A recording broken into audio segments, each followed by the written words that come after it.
있습니다. 국방부가 28일 날 국회 국방위원회에 제출한 자료에 의하니까 고도화되고 있는 북한 핵과 미사일 위협에 효과적으로 대응하기 위해서는 일본과도 군사정보보호협정을 체결하는 것이 우리 안보 이익에 부합하다고 설명을 하셨죠? 예, 그렇게 했습니다. 예. 4년 전에 2012년 6월 달 이명박 정부 시절에 당시 밀실 협상 논란으로 문제가 돼가지고 체결 1시간 전에 중단된 바가 있죠. 예, 그렇습니다. 예. 그 장관께서는 지난 10월 5일 날 국방부 국정감사에서 한일 군사정보보호협정에 대해서 한일 간의 여러 가지 특수한 상황을 봐서 신중하게 해야 할 부분이다. 여건 조성이 필요하다는 발언으로서 유보적인 입장을 표명한 바 있는데 불과 23일 만에 180도로 입장이 바뀐 이유가 무엇이며 그 필요성이 무엇인지에 대해서 설명해 주십시오.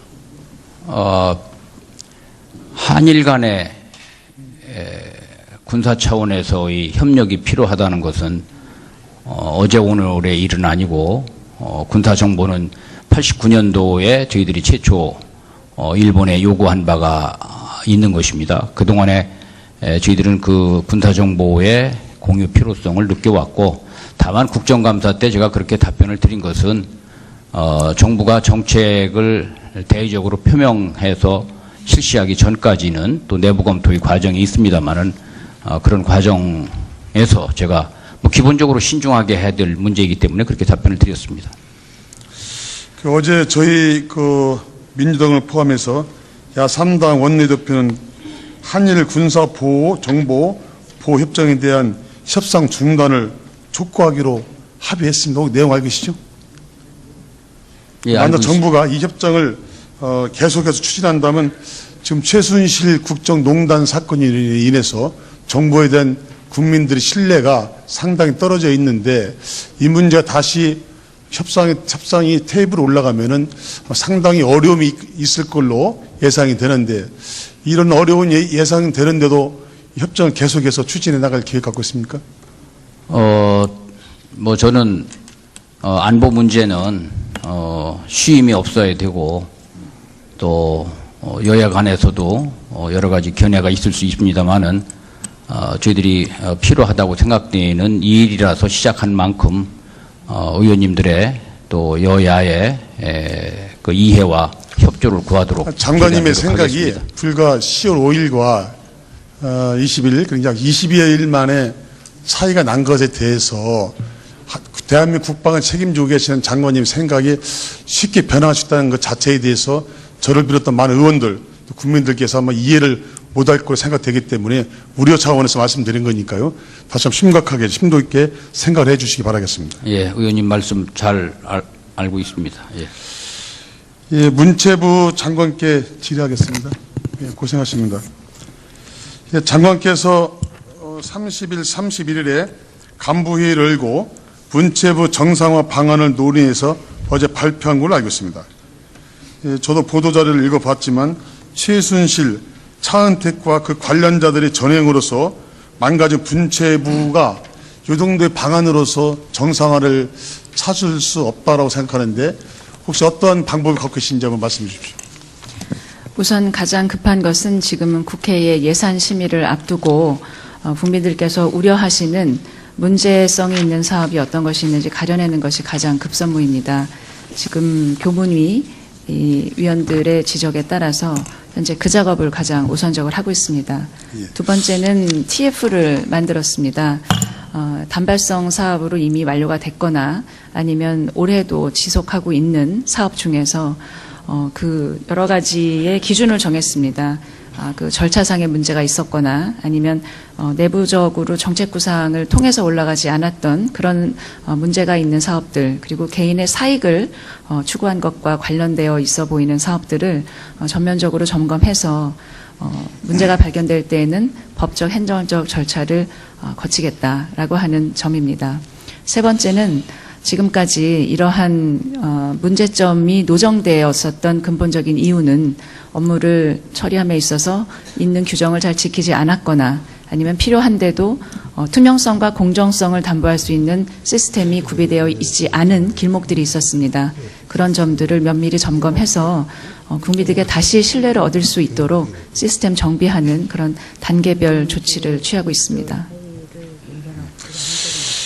그 김종 전 차관, 또 송성각 진흥원장, 문학이 큰 실세들이라고들 언론에서 얘기하고 있는데 두 분께서 사표를 냈지만 제가 판단하기에 문체부나 산하기관 속에서 이 두 분 이외에도, 두 사람 이외에도 최순실 또 차은택과 관련되어 있는 수많은 힘 있는 실세들이 곳곳에 요직에 많이 지금 박혀서 국정을 농단하고 있다는 생각을 갖고 있는데 혹시 이 점에 대해서 한번 파악해 보신 적 있습니까? 예, 내부적으로 그간의 새로 된 인사에 관해서 파악을 해봤습니다만 지금 걱정하시는 것 같이 그렇게 다수 인원이 들어가 있는 것은 아닌 것으로 보이고 다만 계약을 체결한 그 계약 상대자라든지 이 보조금 사업의 주체라든지 하는 점에 있어서는 의문을 갖게 하는 그런 주체들이 좀 있습니다. 그 부분에 대해서는 저희가 내부적으로 그 TF를 통해서 면밀히 점검 작업을 하고 있습니다. 제가 판단할 때는 문체부가 국민들의 신뢰를 받기 위해서는 지금 국정농단의 가장 큰 핵심이 지금 문체부에 많이 쏠렸지 않습니까? 장관께서 국민들 신뢰를 회복하기 위해서는 이 두 사람 이외에도 혐의가 있다든지 의혹 있는 분들은 좀 표현이 잘못됐지 모르겠지만 촉간해서 이분들을 좀 징벌하시고 좀 이 현직에서 좀 제외시키는 것이 정상화의 한 방법인가 하는 생각이 듭니다. 이 점 동의하십니까? 지속적으로 찾고 문제가 있는 경우에는 즉시 족시하도록 하겠습니다. 언론에 많이 보도됐죠. 노태강 전 국장 또 전재수 전 과장 내용 좀 알고 계시죠? 예, 알고 있습니다. 그분들이 언론을 통해서 나온 얘기가 상당히 억울하게 지금 한직으로 밀렸고 또 사표를 제출한 걸로 알고 있습니다. 박근혜 대통령께서 두 사람을 나쁜 사람이다 라는 지칭 한마디에 이분들의 인생이 달려졌습니다. 혹시 장관께서는 가능할지 모르겠지만 이 두 사람에 대해서 선처를 할 수 있다든지 또는 이 두 사람에 대해서 명예회복을 시킬 수 있는 길이 있다고 생각하십니까? 어제 교문위 상임위에서도 답변을 드렸습니다만 인사 문제에 관해서 지금 이 언론에서 제기하고 있는 이런 점들은 종합적으로 판단을 해봐야 되는 문제입니다. 그래서 이 두 분뿐만이 아니라 지금 여러 인사에 관해서도 이 점검할 필요가 있고 그 점에 관해서는 저희가 현재 진행해야 되는 여러 사안들을 점검하는 과정 중에서 점검을 하도록 하겠습니다. 예, 거듭 말씀드리는데 최순실 차은택으로 인해서 불이익을 당한 사람이 이 두 사람이 지나지 않을 것이라는 확신을 갖고 있습니다. 그래서 최순실 차은택과 관련된 자들을 확실히 가려내서 엄중하게 문책하고 또 무고하게 불이익을 당한 공직자들에 대한 조치부터 강구하는 것이 우리 문체부 장관이 해야 할 문체부 정상화의 시작이라고 생각하고 있습니다. 장관께 제 말씀 동의하십니까? 조직을 안정시킬 수 있는 최적의 방법을 강구해서 시행하도록 하겠습니다. 법무부 장관께 질의하겠습니다. 요즘 언론에 보니까 최순실 씨의 진짜 실세는 최순실 씨가 아니고 최순실 씨의 언니 최순득이라는 이야기가 나오고 있는데 혹시 이런 언론 내용을 혹시 보신 적 있습니까? 예, 언론에서 봤습니다. 예. 언론을 통해서 본 내용인데요. 최순득 씨가 정부기관 인사나 예산 배정을 지시하면은 최순실 씨가 정부 관계자를 통해서 처리했다고 나와 있습니다. 구체적인 증언도 있으니까 꼭 수사를 해야 한다고 생각하는데 최순득 씨가 현재 도곡동 자택에서 있다는 얘기를 들었습니다. 또 최순득 씨뿐만 아니라 그의 딸 장시호 씨가 최순실에게 차은택을 문학의 황태자라 불리우는 또 다른 비슷한 실세죠. 차은택을 소개해준 장본인이자 또 다른 실세라는 의혹이 있습니다. 이 장시호 씨가 작년 6월에 설립한 동계 스포츠센터가 불과 1년 동안 문체부로부터 약 7억 원의 예산을 지원받은 특혜 논란이 있는데요. 최순실 씨의 국정농단은 처음엔 의혹으로 시작했지만 지금은 국민들을 혼란에 빠뜨릴 정도로 실체로 드러났습니다.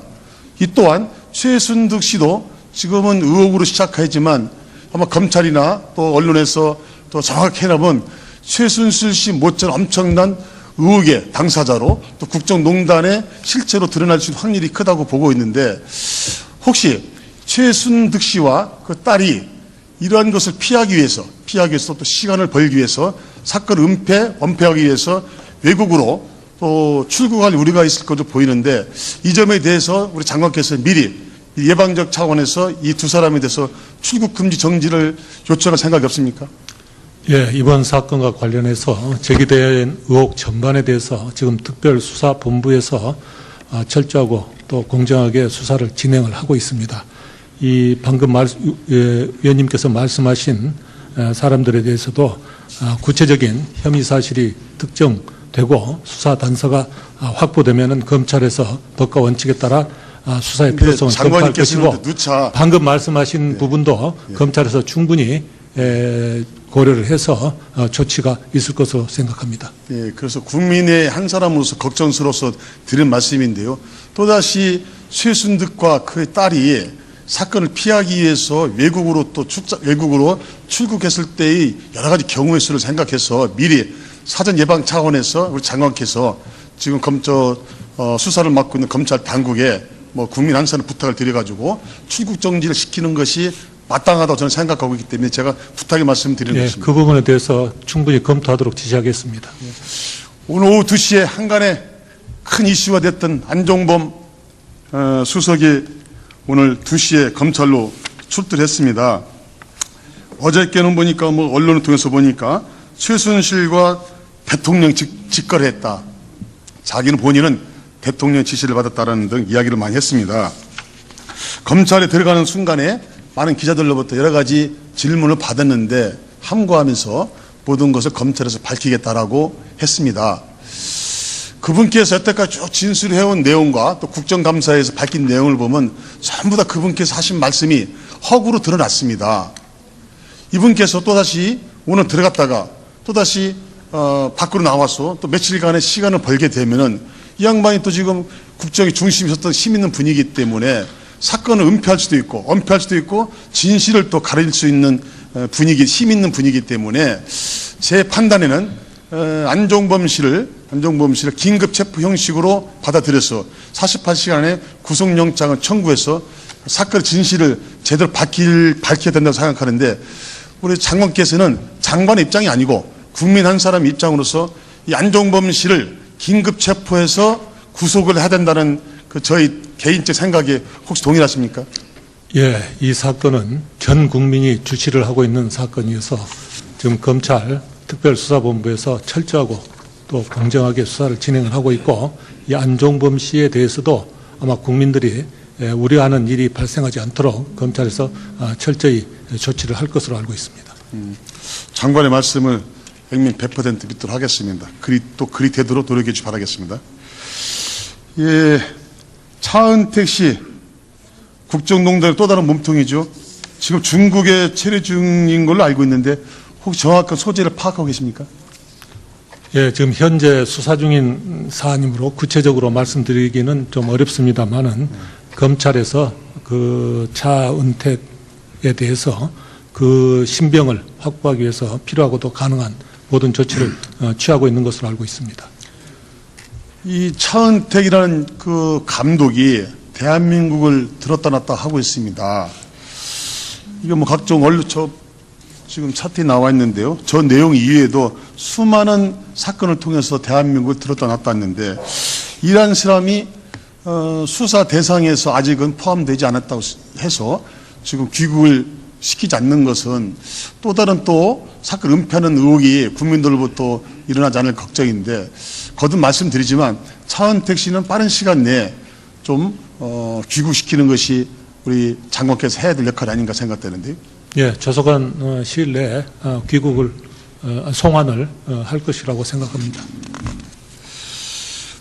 예, 30일 날 청와대 압수수색에서 필요한 자료를 확보 못하고 임의 제출 방식으로 다 자료를 받았지요? 예, 최초 그 압수수색 당시에는 형사소송법 110조와 111조에 의해서 그 청와대 측에서 압수수색 장소 및 대상이 군사상, 공무상 비밀에 관한 것이라 해서 형사소송법 규정에 따라서 불승인 사유서를 제출하는 바람에 그 압수수색에 있어서 시일이 좀 걸리고 절차상에 서로 맞지 않은 부분이 있어서 논란이 됐습니다만 그 이후에 검찰과 협의를 거쳐서 절차에 따라 압수수색 영장을 집행해서 필요한 자료를 제출받은 것으로 알고 있습니다. 직접 압수수색 했습니까? 예, 영장에 의해서 제출을 받아서 압수수색을 한 것으로 알고 이미 있습니다. 제출이 아니고요? 그 집행 방법에 대해서는 지금 수사 중인 사건이기 때문에 구체적으로 말씀드리기 저희가 어렵다는 알고 알고 있는 내용에는 이미 제출을 알고 있습니다. 그래서 지금 많은 법률가들이 금방 장관께서 말씀드린 형사소송법 110조와 111조에 대해서 해석이 분분한데 저희같이 법을 잘 모르는 사람들도 이게 군사기밀장소가 아닙니다. 안종범 수석실과 정호성 비서관 집무실은 군사비밀보호시설이 아닌데 이곳을 왜 그렇게 청와대에서 군사비밀장소로서 명명해가지고 압수수색 거부한지에 대해서는 상당히 의문이 가는데 혹시 이미 제출 방식이 아니고 또다시 이분들을 제대로 수사를 하기 위해서는 청와대에 대해서 정확한 압수수색이 필요하다고 생각하는데 만약에 검찰에서 청와대를 압수수색할 경우에 청와대 다시 한번 말씀해 주시겠습니까? 예. 압수수색을 할 경우에 청와대에서 압수수색을 강요할 수 있는 거부할 수 있는 여지가 있는 지금 청와대에서 검찰의 압수수색 절차에 대해서 충분히 협조를 하겠다고 이야기한 것으로 알고 있습니다.